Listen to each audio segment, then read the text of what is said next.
Hi friends, this is Vinson. நம்ம சேனலுக்கு உங்களை அன்புடன் வரவேற்க. நம்ம சேனல் வந்து பார்த்தீங்கன்னா உங்களோட கெரியர் செட் பண்ணுறதுக்காக 11th 12th நிறைய இம்பார்ட்டன்ட் கொஸ்டின்ஸ் வந்து நம்ம சேனல் அப்லோட் பண்ணியிருக்கோம்.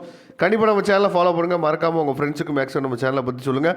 இன்றைக்கி நம்ம பார்க்க போகிற வீடியோ வந்து ரொம்ப ரொம்ப முக்கியமான வீடியோ. அதுக்கு முன்னாடி நம்ம சேனலோட வாட்ஸ்அப் குரூப்பில் என்ன ஜாயின் பண்ணல அப்படின்னா வாட்ஸ்அப் குரூப்பில் ஜாயின் பண்ணுங்கள். 11th தனியாக 12th தனியாக வாட்ஸ்அப் குரூப் வச்சுருக்கோம். அந்த வாட்ஸ்அப் குரூப் கம்யூனிட்டியில் வந்து நீங்கள் உங்கள் ஸ்கூலில் எதுவும் குரூப் இருந்துச்சு அப்படின்னா நீங்கள் கம்யூனிட்டியில் ஆட் பண்ணி விடுங்க. கண்டிப்பாக நம்ம சேனல் வீடியோஸ் எல்லாமே உங்கள் குரூப் எல்லாத்துக்கும் ரொம்பவே யூஸ்ஃபுல்லாக இருக்கும்னு நினைக்கிறேன். ஓகே ஃப்ரெண்ட்ஸ், அதாவது 11th 12th வந்து பார்த்தீங்க அப்படின்னா நமக்கு வந்து இந்த பயோ மேக்ஸோ இல்லை computer science computer maths group இருக்கிற ஸ்டூடெண்ட்ஸ் வந்து பார்த்தீங்க அப்படின்னா ப்ராக்டிக்கலுக்கு வந்து அதிகமாக நம்ம பயப்படுறோம். அது பிப்ரவரி மாதம் வந்துச்சு அப்படின்னாவே ப்ராக்டிக்கல் எக்ஸாமுக்கு நம்ம அதிகமாக பயப்படுறோம். ப்ராக்டிக்கல் எக்ஸாமுக்கு நீங்கள் அதிகமாக பயப்படணும் அவசியம் இல்லை. நான் ஏற்கனவே ப்ராக்டிக்கல் எக்ஸாம் பற்றி நான் என்ன பண்ணேன்னு சொல்லி ஒரு வீடியோ வந்து நான் போட்டிருக்கேன், சரியா? அதனால் ப்ராக்டிக்கல் எக்ஸாமுக்கு வந்து பார்த்திங்கன்னா அதிகமாக நீங்கள் வந்து பயப்படணும் அவசியம் இல்லை. நீங்கள் எப்பயும் போல் தியரி பேப்பருக்கு தயவுசெய்து படிங்க, சரியா?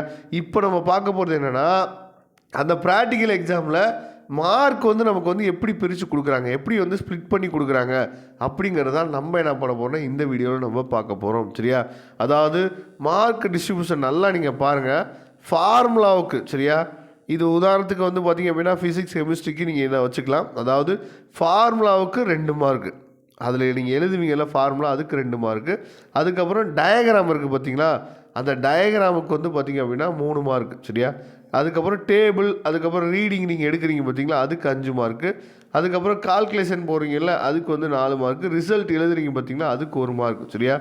அதே மாதிரி மீதி இருக்குது பாருங்கள் அந்த 5 மார்க்கு. அந்த 5 மார்க்கில் அட்டனன்ஸுக்கு வந்து பார்த்திங்கன்னா 2 மார்க்கு.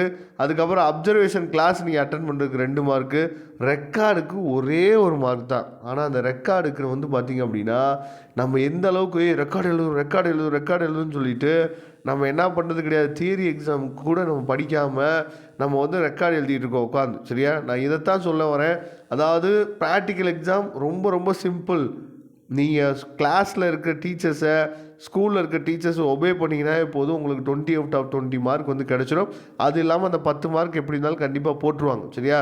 அதனால் ப்ராக்டிக்கல் எக்ஸாம் பற்றி நீங்கள் அதிகமாக நீங்கள் வந்து சிரமம் எடுத்துக்கணும் அப்படின்னு சொல்லி அவசியம் இல்லை, சரியா?